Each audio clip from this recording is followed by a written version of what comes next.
If you've been in the cryptocurrency space a long time, there's no way that you could have avoided the renown, the allure, the charisma of the XRP blockchain, a blockchain that is currently fifth in the world and just seems to persist with its loyal following of the XRP army. And if you had been smart enough to buy XRP in early 2023, you would have easily 5x'd your returns by now because it was 40 cents then. And then ever since the positive ruling by the federal courts on the status of XRP as a security, it's been going up and up. And it's currently sitting at somewhere around $2.20. So an easy 5x return. In fact, this year it's been on a gigantic tear for no particular reason. And also, if you've been in cryptocurrency for a long time, you are wondering why. So today, on the first episode of the Diamond Rhino, the podcast by me, Brady Dale, associated with the Substack that I do, Front Stage Exit, I'm going to steelman XRP. For those of you who aren't familiar with the concept of steelmanning, it's popular in certain online, internet-y sort of rationalist circles. It's this idea that the best way to strengthen your own thinking is to force yourself to defend that of people you disagree with. And I'm going to be honest, I've never been able to make the case for XRP, for Ripple, for the XRP ledger. But I'm going to try to steelman it today. I'm going to try to make the case for the XRP ledger and for the persistence of this particular cryptocurrency. And I'm going to reveal at least one thing in this conversation that I bet you don't know. It's no secret, but, I've been around cryptocurrency since full time, since 2017. I've had dozens of conversations about XRP. I'll admit I have very rarely written about or reported on anything particularly associated with XRP. Having had as many conversations about it as I've had, you would think I would have known some of the most basic things about the blockchain, but I didn't. So we'll get to more of that later. But before we go further, I just want to start off first by thanking you for being here. Hopefully some of you are folks who have been with me for a long time, who have read my reporting at CoinDesk, maybe even back to the Observer, at the Defiant, and of course at Axios for the last several years. I've always been the guy who liked to chase the weird stuff, the one who was willing to entertain the strange ideas, but who constantly did so from the perspective of trying to tell his readers about the stuff that it seemed at least somewhat worthwhile. With this podcast and with Front Stage Exit, I'm going to tell you a little bit more about how I see things and what kinds of projects look good and look encouraging to me, because I think I've had a pretty good track record around calling the good stuff. And so that's what I'm going to try to do. I'm also going to try to dig deeper into the bad stuff from here on out and look a little bit more closely at stuff that has always just kind of rubbed me the wrong way, but I've never tried too hard to go into that. A problem as your typical journalist is it's tough to say anything negative about something or somebody if you can't get somebody else to say it for you. And it's very hard to get people on the record saying, I think this is a bad project. Even if they might hint to it on crypto Twitter, try to get those same folks who are well-informed folks who have reason to have, opinions that are worth listening to. They're very reluctant to sit in front of a reporter and say okay, this is why I think, whatever blockchain or whatever project or whatever DeFi app sucks. I'm just going to do that for you sometimes. And I'm also just going to try to do a lot more explainers on this show. That's kind of the approach that I'm taking from here. So I hope you all enjoy it. I hope folks think this is a good show. I'll just be honest here between you and me.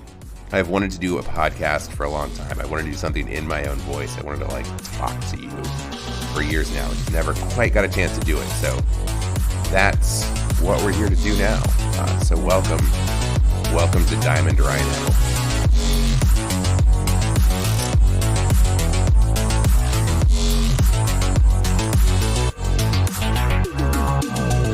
The big thing to understand about XRP and what I always like to say about blockchains in general is that blockchains provide us with a way to instantiate in code a viewpoint about how the world ought to be, So the way I like to describe Ethereum on these lines is Ethereum envisions an internet where you're the user of that internet and the internet doesn't use you. And in order to instantiate that, the Ethereum-based internet, the Ethereum chunk of the internet, expects you to pay that internet to do everything that you want it to do, because you're using the internet, and when you use a product, you pay for it. And the way XRP functions is truly, truly unique among blockchains. The thing that we often think about with blockchains is they're this opportunity to do experiments with the force in society that governs most of our behaviors, and that is incentives. You know, every economist will tell you, if you want to understand human behavior, if you want to understand why something happened the way it did, a good place to look is to look at the incentives. What were the incentives that move people to do the thing that looks crazy to you or that looks ill-advised to you? Was there something about the condition that that person or that institution found themselves in that incentivized that kind of behavior? And with blockchains, we create these different incentives for the kinds of things we want people to do. And so what's fascinating about XRP, once I dug into it, its big idea about the world and about blockchains themselves is this fundamental assumption that we see shared across every other blockchain that you can name. They all have some version of this, of like people somehow get paid by that network to do that work. It provides an incentive for people to do the thing that allows the network that you're using to keep functioning. They all pay for that. The XRP ledger is designed for decentralization without incentives. The incentive for the nodes to confirm transactions on the XRPL is simple, so that the ledger functions well. And the best way to help the ledger function well is to reach accurate agreement as efficiently as possible. So within seconds, a number of diverse and independent nodes rapidly compare notes on a set of transactions until they agree on the processing order and confirm the transactions. The XRPL node operators want the ledger to function well for a variety of reasons. Many actually use the ledger, others are researchers or innovators, and others simply believe in the project and its ability to power progress.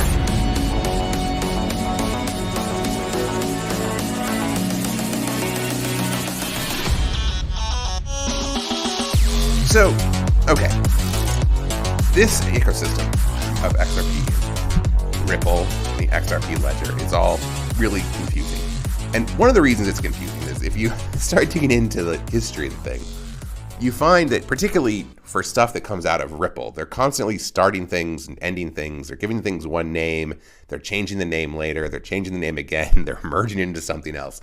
You're constantly trying to figure out what is this thing that I saw announced back in 2020? Does it still exist? Is it gone? Is it a part of some other thing that they're talking about today? It's a real mess. But there's basically 4 different crucial pieces to the overall XRP economy, as I've come to understand it, that are worth focusing on. And they're all 4 distinct things, though they are strongly interrelated. They're not the same either. So those 4 things are: 1, XRP, the asset; 2, the XRP ledger, the blockchain; 3, Ripple, the company; and 4, on-demand liquidity, which is the big product that Ripple provides to mainstream financial institutions around the world. And I actually think on-demand liquidity might actually go by a new name now, but that has been one of the most confusingly named and renamed and yet crucial to the whole ecosystem projects out there. So let's just go ahead and call it on-demand liquidity.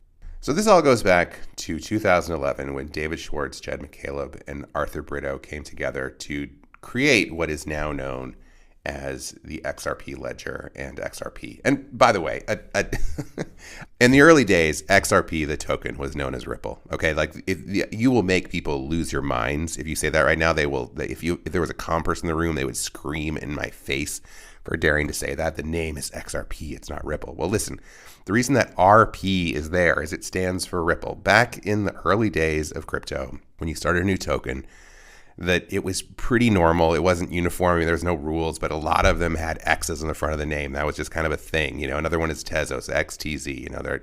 People called them Tezzies for a while. They're trying to throw that name out too. Early on, everyone called XRP Ripple, and it was fine until suddenly it wasn't, and the company wanted to make this endless push to just only ever refer to it as XRP. I'll call it XRP from here on out, but I hate it when people try to run back history on me, so I've got to call that out. So Ripple was first funded in 2013. It was reported in the Wall Street Journal. But it was from Camp One Ventures, Core Innovation Digital, IDG Capital Partners, and Venture 51, along with, of course, unknown individuals. And they secured a mere $3.5 million to build their open source payment software and digital money system all the way back in 2013. So, Bitcoin was not even 3 years old at this point. Who knew there could be another Bitcoin? One of the best piece of crypto journalism at the place that I first hung my hat as a professional reporter at the New York Observer was the search for the next Bitcoin. And it was mostly about the handsome developer and creator of Ripple, who moved on to start his own blockchain, Stellar, of course, Mr. Jed McCaleb, because that was back in the days in which we still thought there might be another Bitcoin. In 2013, this group of investors funded Ripple, and man, has that been a bang-up investment. And so after that, XRP hit an all-time high in 2018, but it didn't go up again in the 2021 run-up. It didn't have the big surge the rest of the crypto industry did, as we began to move towards the disaster that was Sam Bankman-Fried amidst the whole NFT boom. Ripple didn't go up. One reason it didn't go up is because it was under a lawsuit at that point. Towards the end of the Trump administration, they brought a lawsuit alleging that XRP, the sale of XRP, had been an unregistered sale of securities because they had sold XRP before it existed. And so XRP and Ripple had functioned under this cloud for years. So that put a damper on the strength and the resolve of any kind of market or enthusiasm for XRP, the cryptocurrency, among traders. And that legal battle was epic. I'm not going to go into all the details of it here. There was some really funny moments. Probably the best moment, I will say, my favorite moment in the whole story, demanded discovery in the case against the SEC for any discussion around this speech that William Hinman, the former head of enforcement, I believe enforcement, might have been corporate finance. Maybe it was corporate finance, whatever. Bill Hinman gave this, the high muckety muck of the SEC, Bill Hinman gave this famous speech when Howey met Gary. It's funny the name was Gary. He described a number of things, and a part of it is he talked about digital assets, and that was when we sort of began to get this idea of a sufficiently decentralized crypto network. And NP, the Ripple team, very much wanted to use this speech by William Hinman as sort of evidence that they had reason to believe that they were not distributing or selling or offering an unregistered security because XRP didn't qualify as a security, under the Hinman speech. What they were issuing was fine; it was allowed, and so that was a story that they were trying to tell. And so, the SEC was like, no. William Hinman was functioning in his own capacity. All these things are smoke and mirrors. I mean, if you know anything about how communications and PR works, there's no way that was true. And Ripple was smart enough to say they knew that wasn't true too. And so they sought discovery for any records pertaining to the writing of that speech. It turns out that every level of SEC executives was involved with that speech. They spent a lot of time arguing over the very specific language that would show up in that speech. People had a lot to say about it. So acting like it didn't sort of speak to any kind of representative view within the agency at the time that he gave it, and he gave that speech in June of 2018, was disingenuous. So that lawsuit would be an ongoing story, and we'll come back. We'll come back to that. But first, let's go back to the beginning. Let's start with sort of the core idea. Let's talk about how consensus actually works on the XRP ledger. Early in my time at CoinDesk in 2018, we were there in the newsroom, and somehow XRP came up in the conversation. I said something about it being a blockchain, and Michael McSweeney, the longtime and beloved crypto editor who's worked at CoinDesk, The Block, most recently at Blockworks, stopped me and was like, well, you know, XRP Ledger is not really a blockchain. And I was like, really? And he said something at the time, and I was just like, all right, whatever, cool. And he was just like, yeah, I mean, he sort of explained it, but I never remembered it. But I always remember that moment. I was like, what was Michael talking about when he said it wasn't really a blockchain? Well, so I went digging into how the ledger works. So let me try to give you my rough and ready explanation of it.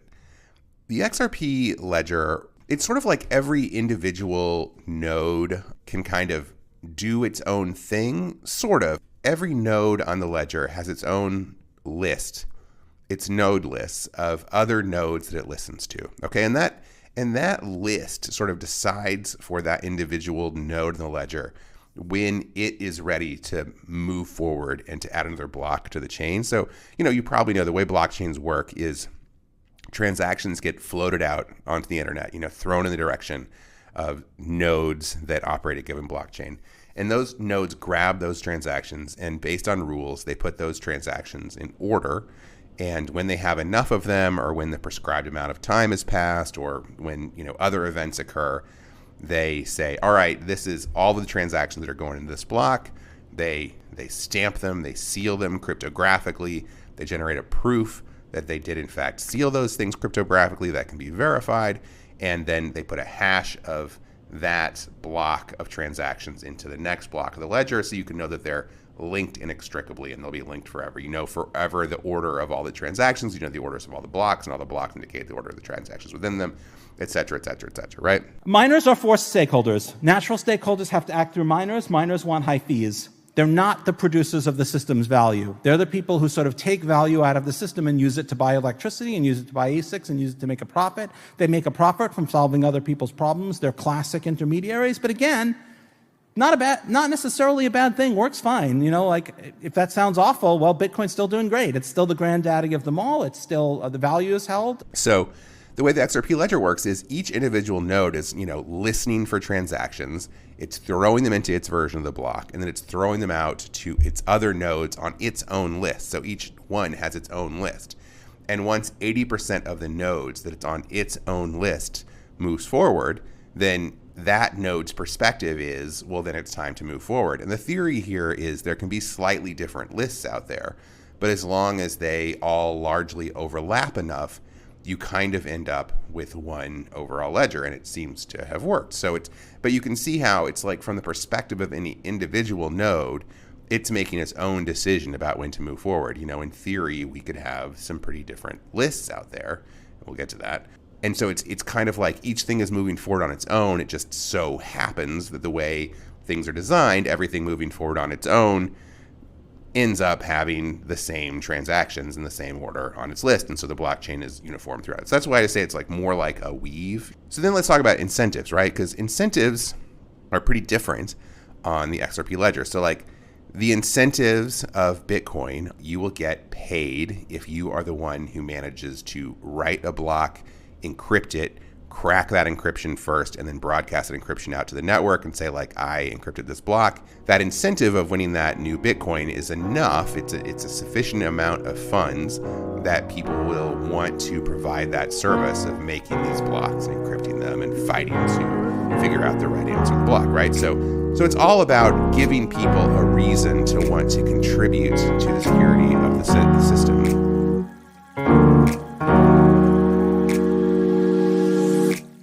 This to me is the mic drop moment for me about XRP Ledger. This is the part of the story that blows my mind. Well, let me just let David Schwartz jump in here again and to offer his perspective on the best way for incentives to work on a blockchain. So what are the problems with incentives? They tax the natural stakeholders. There is friction resistant in the system. In some schemes, stakeholders are actually paying more than attackers are willing to pay. It's not quite as bad as staking, but it's still pretty bad. And it creates misalignment. The artificial stakeholders want high fees. They want to keep as much friction in the system as they can and still have it be attractive to the natural stakeholders. Natural stakeholders, the pitch is that there wouldn't be intermediaries. I guess we'll settle for low fees, but that's not the promise, right? So yeah, so this is the approach that Ripple takes. It just doesn't have incentives. No one makes money from operating an XRP ledger node. That's not a thing. There are 35 groups out there who do it, who are on sort of the main, most commonly used list, also known as the unique node list. Each node on the XRP ledger configures its own list of trusted validator nodes. Entities that operate on the ledger, like an exchange, for example, also configure a validator node list, as does the XRPL Foundation. Each of these lists is called a unique node list, or UNL. Others in the community can reference each unique node list to see which validators provide reliable information. So the UNL acts as sort of a recommendation guide. A node operator can choose to remove a validator from their UNL if it keeps failing to reach consensus and is no longer reliable.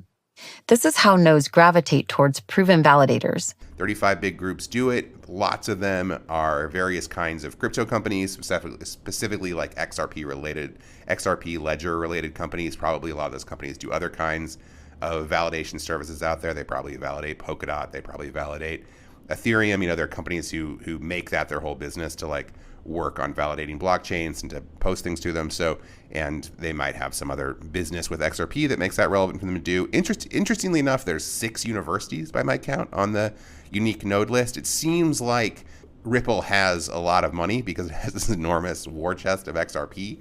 And it kind of seems like in order to build up credibility for the chain that they've thrown some money around to different universities to support their research.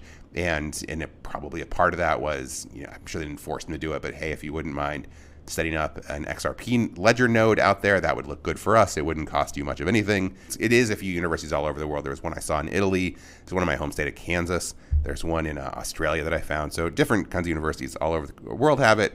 And then there's also, weirdly, there's one museum in Boston that has an XRP ledger node. And I thought that was very strange. I hit them up for comment. They didn't reply. It seems like they got it kind of involved in one thing that Ripple and XRP have always done is when anything's buzzy in the crypto world, they always hop on it. So of course they hopped on NFTs back in the day. So that might be why that museum is on there. But yeah, there's a museum on the list. And so none of these companies or these organizations who were providing validation services to XRP, none of them make any money. There is a cost to do transactions on the XRP ledger, like there is on any blockchain. You do pay to transact. But you don't pay very much. This is the whole thing, is that they have always emphasized very low transaction fees, very fast transaction settlement time, and very low fees. The point of the payments, it all just gets burned. It just shrinks the overall supply of XRP in the world. And the point of it is just to prevent Sybil attacks. There needs to be some kind of cost to doing business on there, so that people won't just throw a bunch of nonsensical transactions onto the blockchain and waste everyone's time. And so it needs to have some kind of price, and the price is just decided by all the nodes. So I always say that the best blockchains have a big idea. Bitcoin's big idea is that individuals ought to be able to actually control their own property. Ethereum's big idea is that people ought to use the internet. The internet shouldn't use them. And the XRP ledger's big idea is that the best way to run a blockchain, the best way to run a decentralized payment system is with beneficent altruists. So, as David Schwartz said in that quote, the best incentive is no incentive, because if there's an incentive for people to get paid, then that puts you at cross purposes with the people who are managing your transactions. The Bitcoin miners want there to be a certain cost to transactions. And of course, when the inflation runs out on Bitcoin, they'll want the price of transactions to go up, because that's going to be the only way that they're going to be making money. They don't really worry about transaction price too much right now, because the emission of new Bitcoin is enough to justify it for them, but they're going to want more of that. And David Schwartz's argument is that puts you at cross purposes with the consumer. And so the best incentive is no incentive. The way the XRP ledger works is the transactions have very strict rules. Transactions have to be put into the ledger in a certain order. They can't be rejected under almost any circumstances. The most you can do if it's a valid transaction that obeys all the rules is delay it 1 block, which is just a few seconds. So it's not that big of a deal. There just really isn't a reason, Schwartz argues, to have any kind of economic incentive for people to operate on the XRP ledger system. It's the best incentive is no incentive. I did not anticipate. I didn't know. No one had ever told me that the XRP ledger doesn't have any kind of incentive for providing security. So like I said, there's about 35 nodes on the unique node list for XRP ledger. For comparison, we don't really know how many Bitcoin nodes how many Bitcoin miners there are out there, because the way that Bitcoin mining works, there's at least like 137 large facilities in the US alone. There's probably a few hundred more around the world. And then, so it's really hard to say but there are many thousands, probably like 24,000 nodes those are the people who are sort of checking the record in an ongoing way to make sure it's all right. Then with Ethereum, there's something like 1 million validators out there. So that's 1 million different people who are actually like putting their hat in the ring to be a part of that lottery to win blocks and be able to decide, what goes in the next set of transactions. And so, these are lots and lots of people out there who are involved in running these networks. And for XRP, it's basically 35. And it's 35 people who have no reason to collude, to manipulate anything, but also have no real reason to keep doing it. And so, like, one thing to note here, so the thing that I have found interesting, as I am making the case, I'm doing my best to like take the tone of making the case for the XRP ledger here, is I can't exactly tell you why I think this is a bad idea. Like, in that I can't like operationalize for you what I think the exploit is here.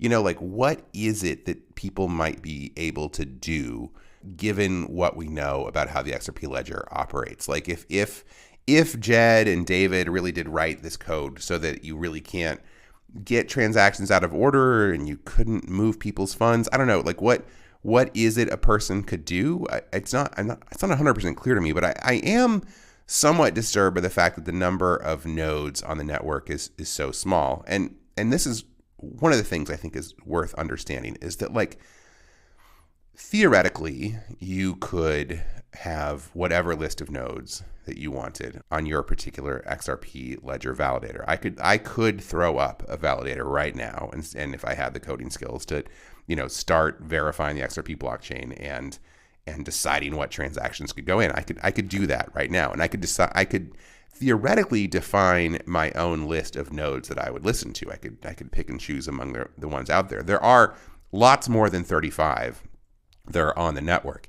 It's just that 35 are on the network, and that's the sort of recommended unique node list that comes out of Ripple and the XRP Ledger Foundation. They have a list that you can find on XRP scanning sites, and it indicates which nodes actually have that designation.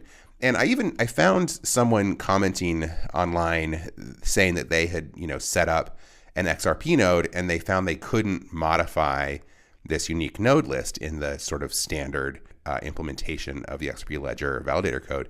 And David Schwartz was like, "Why would you want to? What's the point of validating? There's no point in changing the unique node list. So yeah, no, you can't change the unique node list in our implementation. There's no reason to do that. So like, what's even the reason to want to fire up a node to operate it yourself if you don't have any sovereignty over how you participate in the network? This is the big difference. Most blockchain networks are entirely permissionless, and in theory, the XRP ledger is permissionless too, in that I can fire up a node if I want, but I don't get on that list unless the XRP Ledger Foundation and or Ripple, they're probably the same thing, basically, for all intents and purposes, unless they say it goes on that list. And so you have this relatively small list. And we've seen the problem with blockchains, most notably the Dan Larimer chains like Steem and EOS, that have small validator lists that are sort of easily centrally controlled.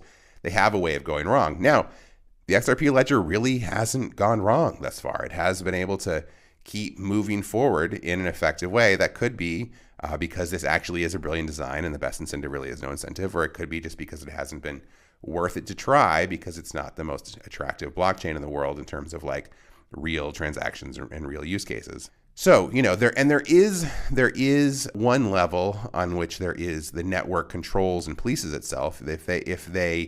If they see someone is in the network and there's some kind of bad actor, then there is a way to kick them out. We let stakeholders exclude bad actors. If you see a Sybil attack, just stop listening to the nodes that are part of the Sybil attack. So good stakeholders stay in, bad stakeholders or fake stakeholders get ejected. There's no advantage to having bad actors in the system, right? If you have someone in Ethereum who's mining and gaming the decentralized exchange, we'd want to stop them from mining if we could. but we can't. You can quit listening to those nodes and they'll effectively not be a part of the conversation anymore. And that's something that, here's Schwartz also explained in a speech he gave a little while back. And that's why when you put all this together, I think the best way to think of like what is all these consensus models we have in crypto, people have these names for them like Byzantine fault tolerance consensus or Mimblewimble consensus or whatever.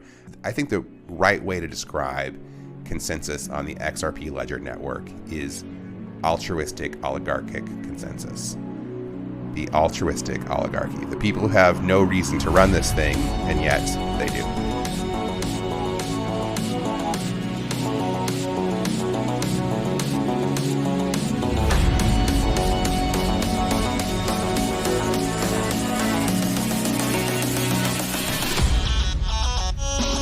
Schwartz has a bunch of different points he makes in this speech about why the best incentive is no incentive. He points out that miners are intermediaries, and the whole point of blockchains in theory was to remove intermediaries. And when you have intermediaries, you get a race to the bottom. And so it forces a race to the bottom. I don't want you to mine because you're pushing the difficulty up for me, even if you're making the network better than I am. You're sort of indifferent to the quality of the network because you're forced to. And it doesn't really operationally decentralize very well. All of the people who mine look like all of the other people who mine. They're people who have cheap power and good hardware, can operate cheaply. They tend to be similar looking. Another point he makes is you get what works out to operational decentralization. This is what I sort of found his as to be his best criticism, is that you get a certain amount of decentralization, enough that you have censorship resistance, maybe not perfect censorship resistance, but censorship resistance in most cases, and reliability, all while being able to have enough actors involved that the network is difficult to control. So one thing, looking at how the XRP ledger works, one interesting thing about it is, this is a fairly simple chain, like Bitcoin, and a lot of people think this is a virtue of Bitcoin. This is a feature, not a bug, as people like to say in the tech world. A feature rather than a bug of Bitcoin is that it isn't like Ethereum or Solana or Polkadot or any of these other newer chains that are Turing complete, that can theoretically do anything that a computer can do. The fact that they can do so many things is why those big networks have had so many bugs and so many hacks and so many things have gone wrong, because when you have a complex machine, it's easy to break a complex machine.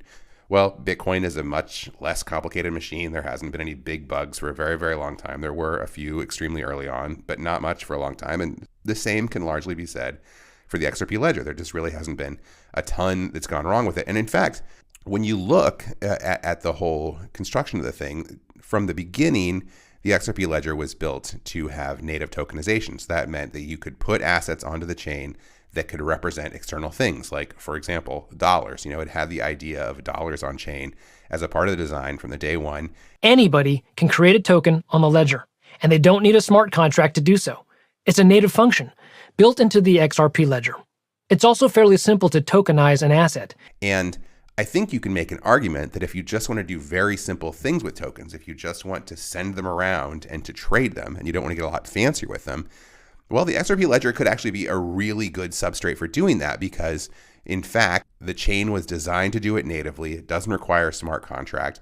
And because it doesn't require a smart contract, it's a lot harder to find some weird angle to make things go wrong with any particular token. So if you just want to have reliability in terms of sending things around and trading them, the XRP ledger could be like a really good medium for tokenization. However, you're not going to get all those other additional benefits that you can get on other chains, like being able to use them in complex financial products like decentralized finance. So that's a downside. Now, like I said, there are 4 big pieces to this story. One is just this token that people out there on mostly crypto Twitter just sort of deeply believe has this extremely bright future because of its relationship to Ripple and its connection to the mainstream financial world. XRP is going to go big. And then there's the company Ripple. And because the company has succeeded in making this token that is so valuable, it has this gigantic war chest of funds. Ripple still controls, I think, 80% of the total supply of XRP out there. It might be more like 60%, but whatever it is, it's an enormous amount. And when you consider the fact that the market cap of the thing right now is $121 billion, like whether it's 40% or it's 60%, it's not an important difference. They've got a lot of money that they can play with. Of course, they can't just throw the cash around willy-nilly. But if they peel off $1 billion here or there to buy this or that, that's not going to really shake the market too much. And so Ripple has a lot of clout and power in the market. We'll talk about that a little bit more. And then we have the on-demand liquidity network, which is how Ripple actually has had some success sort of nudging its way into the traditional finance world. So that we have talked a lot about the fundamental idea of the XRP ledger, that it's a altruistic oligarchy who believes the best incentive is no incentive. That is its vision for how the world should work. We are a blockchain. We are a financial nation of altruistic leaders and no incentives. The best incentive in our world for this new form of money is no incentive.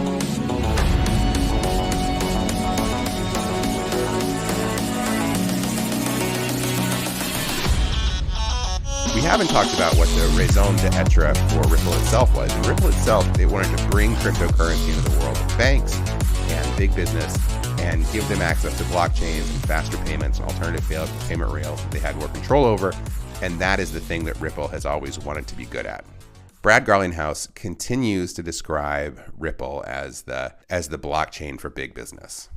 So here's Brad on the Crypto in America podcast, the most recent podcast that he's appeared on, talking about his vision for Ripple. And if you're interested in XRP and you're a bag holder and you want to know how well it's going to do going forward, I really encourage you to listen to this interview. So here's Brad describing his vision for Ripple. XRP is very scalable, very fast, and very inexpensive on a per transaction basis. That makes it good for some things and probably less good for other things. That's okay. And Ripple will use other technologies in those situations. But if Ripple can go from, managing tens of billions of dollars of payment transactions to hundreds of billions of dollars of payments transactions to trillions of dollars, and if XRP doesn't have 100% of that pie, but the pie is growing very quickly, that's great. I'm happy. That's a really good place to be. The thing to understand is that Ripple built out this technology, which is currently called on-demand liquidity. It might be Ripple payments now. Actually, it used to be XRapid until 2019. I don't know what companies think they're accomplishing when they rename things endlessly. I often think it has to do with weird legal things, or they talked to some guy at Citibank who was just like, oh, that name's weird. I don't know. The product has had many names, but it is the same thing. It's this way to route payments via Ripple through cryptocurrency exchanges. So as I understand it, the core idea is this: if I'm in a bank here in Kansas and I've got $1 billion I want to send to Djibouti, I can send it to Ripple. I can get that money to Ripple. Ripple will instantly turn it into XRP. It will send that XRP, lightning fast around the world. It will hit a cryptocurrency exchange in Djibouti that is on the on-demand liquidity network, and that cryptocurrency exchange will immediately turn it into the local currency of that nation. I don't know what the Djibouti currency is. They will transfer that to your bank account at that local bank. So that'll all happen super fast. So that is the theory of on-demand liquidity, but the reality is they've also built up this network that is sort of a parallel network to Swift that can do all that without reliance on the XRP token. So the argument has always been that if banks are willing to let them use XRP to do it, then they can do it even faster, even cheaper for the banks. But if they don't want to use XRP, then that sort of introduces some of the friction created by fiat, but they can also get it done really fast. So that program is called RippleNet, and it's actually a better, faster, more efficient, more transparent messaging system, sort of similar to what Swift is, which is what most companies around the world use. Yeah, Ripple has spent money and invested to develop something that works well for global banks. And so that's RippleNet. RippleNet doesn't use XRP. Ripple actually, because it's been able to acquire a bunch of companies, it's had a very deep war chest to do work all around the world. It has managed to build up a lot of partnerships with banks. They have been able to open a lot of not just pilot projects, but actually lines of businesses with different banks all over the world. But as far as I can tell, all these banks are purely using on-demand liquidity or Ripple payments, whatever it's called, entirely through fiat. They have not been willing, by and large, or I can't find any evidence that they've been willing to use the XRP component of this program yet. I'm sure cryptocurrency exchanges have, big crypto businesses probably have. Actual banks, they have 300 banks in their record so far, in their network so far, that are using Ripple payments. But as far as I can tell, none of them are involving XRP. Not probably necessarily because they have like some ideological opposition to XRP inherently. It's just that, these are gigantic treasuries. They're very conservative. They don't like any kind of risk that they can't anticipate. And they know that cryptocurrency prices can move very fast, and they don't want to expose their value even for like a minute to the possibility that it, goes out over the wires, and when it leaves America and gets to Djibouti, it's lost 10% of its value, and they can't quite bring as much into the local banking system they want, especially if they're moving a lot at a time. They just don't, they're constantly trying to like earn 1% a month on this money. They don't want to like lose 10 in one transaction. So that's not a thing that they are game to do. Now, so the thing that's notable for you here, if you're listening and you're trying to be like, what is the difference between Ripple and XRP? Should I be bullish for XRP? If you look at the story of this company and this cryptocurrency right here in 2025, it's actually more and more starting to look like Ripple, the company, has probably a pretty bright future. It's been able to use its massive stores of XRP to make a lot of really smart strategic and acquisitions that'll enable it to position itself well into a global future of money that's going to heavily involve the internet. It's going to heavily involve cryptocurrency, but they have not done a great job of driving demand for the cryptocurrency that made this all possible within the banking network that they've built. They just have not seen that yet. But before I finish my little love affair with Ripple, the company right now, I just want to throw in one other quick fact that I feel like is worth listeners knowing. Ripple used to always do these transparency reports that sort of talked about what it was doing and what was going on. A particular interest to people is these are the reports where they would say how much XRP they actually held as a company. They quit doing those the early part of this year, and they didn't really give a reason for it other than to say that it was something that people who wanted to make life difficult for Ripple used against them. I just want to throw that fact out here that there has been no transparency reports since the first quarter of 2025, and that seems like it should be at least of some interest in folks who are interested in Ripple and XRP.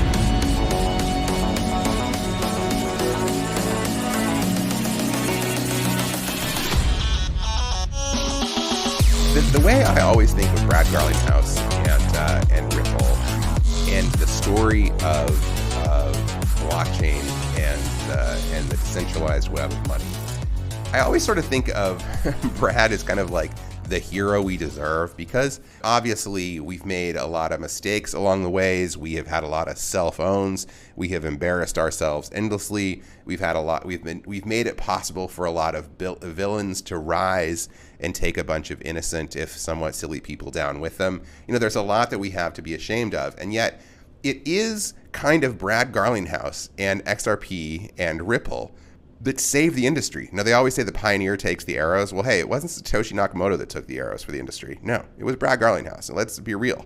And here's another story from my personal reporting history. In 2023, when word came out that Judge Annalisa Torres had decided that yes, Ripple was guilty of offering an unregistered security offering when it sold XRP to investors before the token was on the market, but the judge did not find that XRP itself, now that it's been in the wild for a while, was a security. When that news dropped, I was working for Axios, and I was in Philadelphia, and I was there. I believe I was there because I was actually doing an appearance in Philadelphia for something, and I was working on some other story from the hotel that I was staying at. And I took a quick glance at it, and I instantly knew. I was like, oh, this is a gigantic win for the industry. But I didn't do the story, and the headline they ended up coming out with was Judge splits the difference in SEC versus Ripple decision. And there's this great chart on the top of it that's still there, where you can see XRP just shoot up from like 47 cents to 61 cents in like a minute when the news came out. It's just clearly this is the thing that was putting damper on demand for XRP, and the market responded instantly to it.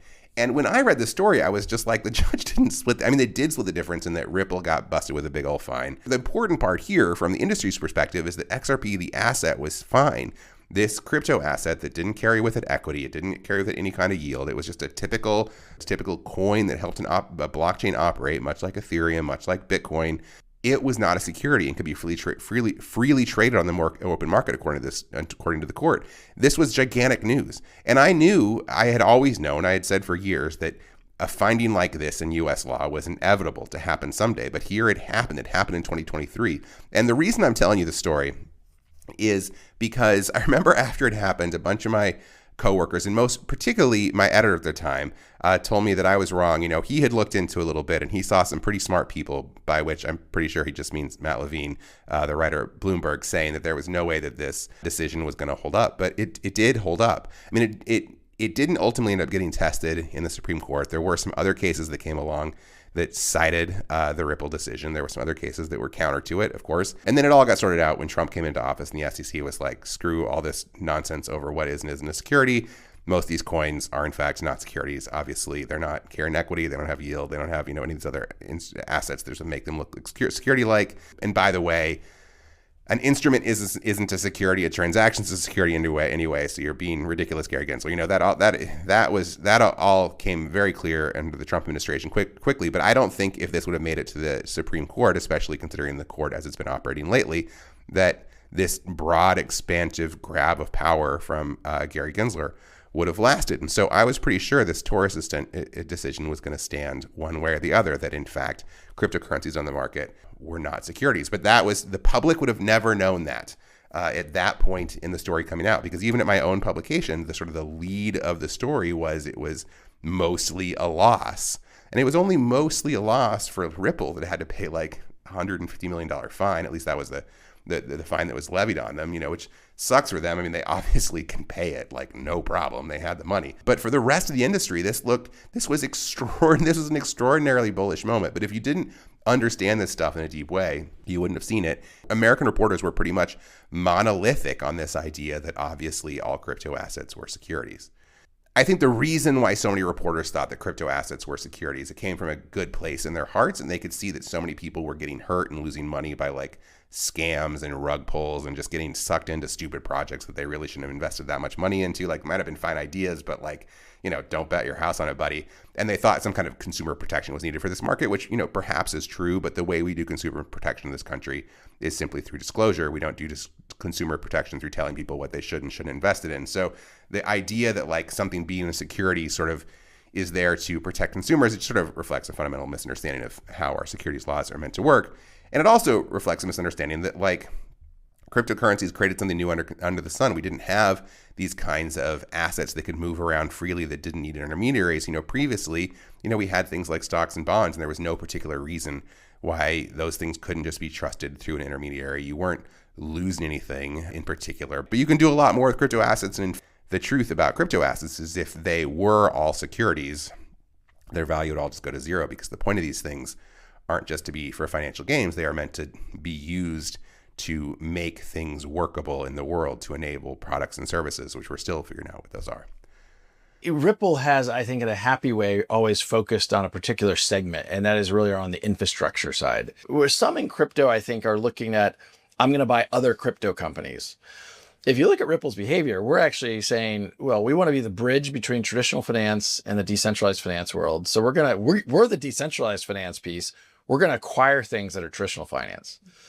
I would strongly encourage anyone listening to this who is at all inclined towards making a financial bet on XRP to go and listen to this interview with Crypto in America. But I just think they happen to catch Brad Garlinghouse at a time when you can read a great deal into not just what he says, but the way he says it. So I'm going to play some quotes from you, but it's worth listening to the whole part, especially the part of the conversation where he talks about XRP. And if you go on YouTube, you can scroll down through the little thing at the bottom, and you can get right to the part where it says it's about XRP. So I would pull back just a little bit before that, so you kind of hear a few seconds before that chunk starts. But listen to that. I think it's really helpful. But I think I'm gonna play a few quotes from it here. First one I want you to listen to is this first one where he talks about Ripple and its relationship to XRP. I sometimes think people like to paint a picture that is somehow like Ripple's given up on XRP. I mean, that just doesn't make sense. I think that one is, I almost recommend that you go back and rewind it and play it again, because I just think the tone of his voice and the degree to which he just sort of rapidly evades the question, he makes it sound like he's about to go into like, obviously we are still totally dedicated to driving value to XRP for XRP holders. And here's some of the ways, some of the products and services that we're building in the next year is likely to drive that value. That you think that's where he's going, but he doesn't go there. I don't look at the world and say, well, we are not XRP maximalists. There's going to be different chains for different solutions and different technologies. I think we have to start, I mean this for, when I say we, I mean the whole crypto industry has to start with what problem and for what customer are we solving? He in fact says that we've never been XRP maximalists, and he just sort of like veers off from it. And I'm only playing you a chunk here. If you listen to the whole thing, he veers off even harder. Like, it sounds like he's being affirming about XRP, but if you really pay attention, if you like really pick it apart and you look at the way that he's not really answering the question, he's really being weirdly evasive. It's not encouraging, but he does talk in some ways about what a powerful suite of products that Ripple is putting together, and that could be true. For example, he talks about the acquisition of this great company for managing global treasuries. Think about G Treasury.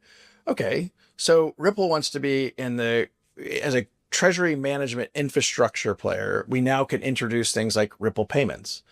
Ripple payments, some of those go through stablecoins, some of them goes through XRP. And that depends upon corridor, that depends upon currency pair, that depends, we want to deliver the best possible product to a customer at the best price. And sometimes that may be a stable coin, sometimes it may not. And the one point he does make, the one really, and this is worth noting, he does talk about one thing that Ripple is doing that is definitely bullish for XRP to some degree. So it should at least take some demand off the market. He talks about how Ripple is getting involved in some of these digital asset treasury companies. He names one in particular that Ripple is backing and says that they will probably end up getting involved with more. Ripple has gotten behind one particular XRP digital asset treasury called Evernorth, which was publicly announced its launch. The CEO is a gentleman named Ashish Birla, who used to be an executive at Ripple. And I think we'll get behind other XRP digital asset treasuries. So that is my attempt to make the case to steelman XRP. I don't know what a good job I did of like trying to sound like a salesman for it. That's not really how I'm inclined.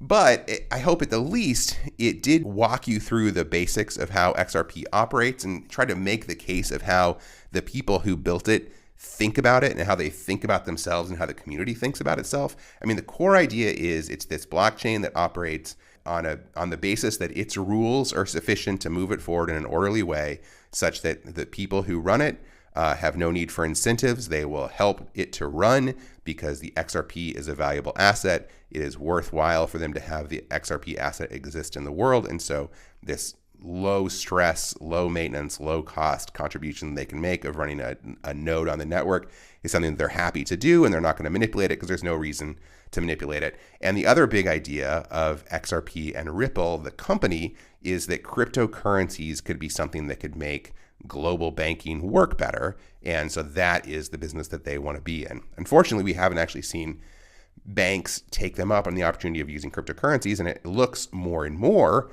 like the kind of cryptocurrency that banks will want to use is stablecoins. And of course, Ripple has built a stablecoin. There's Ripple USD out there, but the trouble with that is the liquidity in stablecoins is already entirely dominated by Tether with a side helping of Circle. And there's no real reason to believe that Ripple USD will be that strong. But even if it is, even if that runs over the XRP ledger, as we discussed, that doesn't do much for demand for XRP itself. So there isn't much that is going to drive demand for XRP. So, that's just something to be aware of. But I'm trying to make the case for you that this is what is good about this suite of products and this set of technology.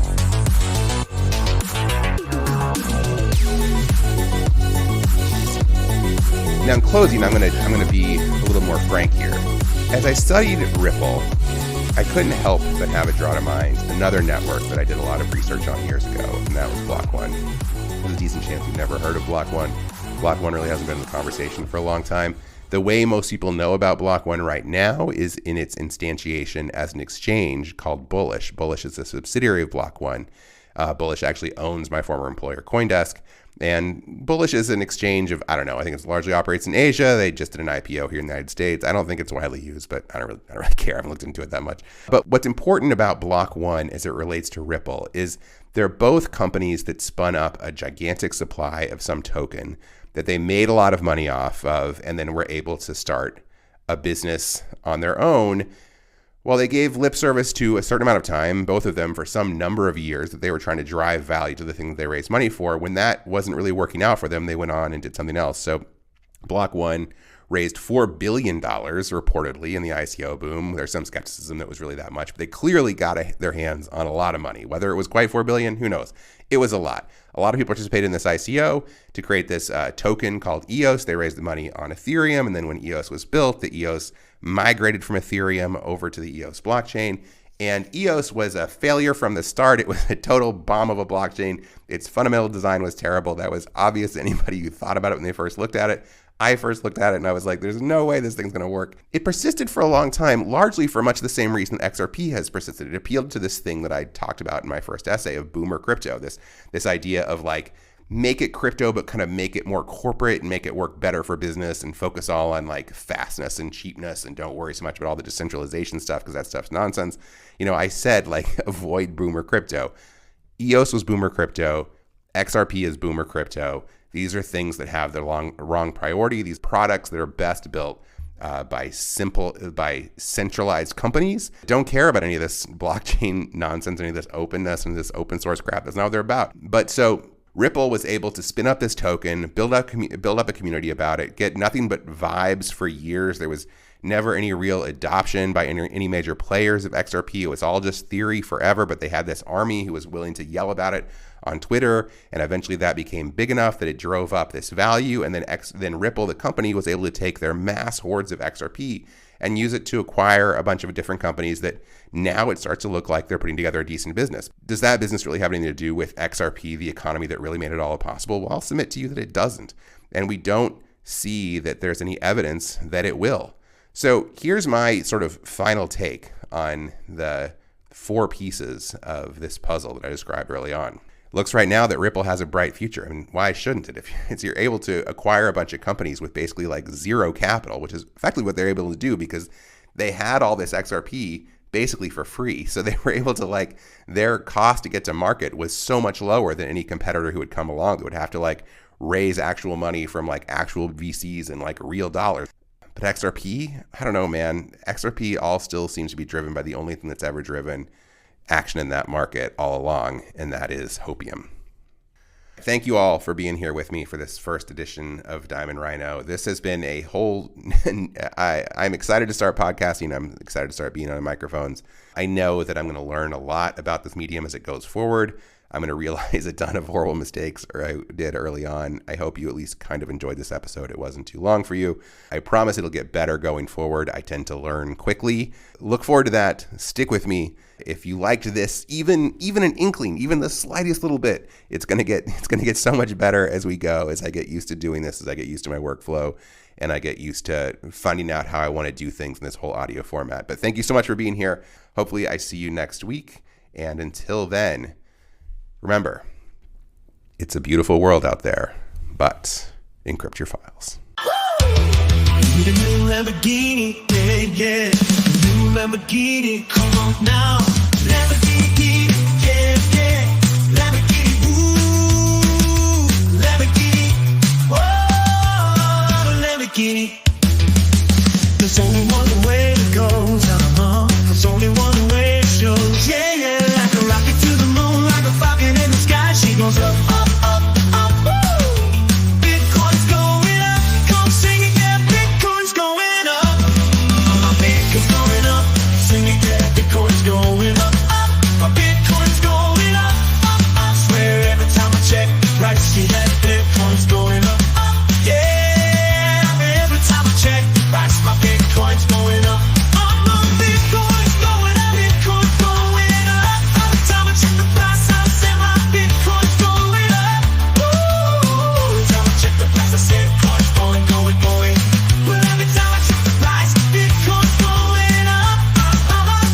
time I check the price, my Bitcoin to the sky.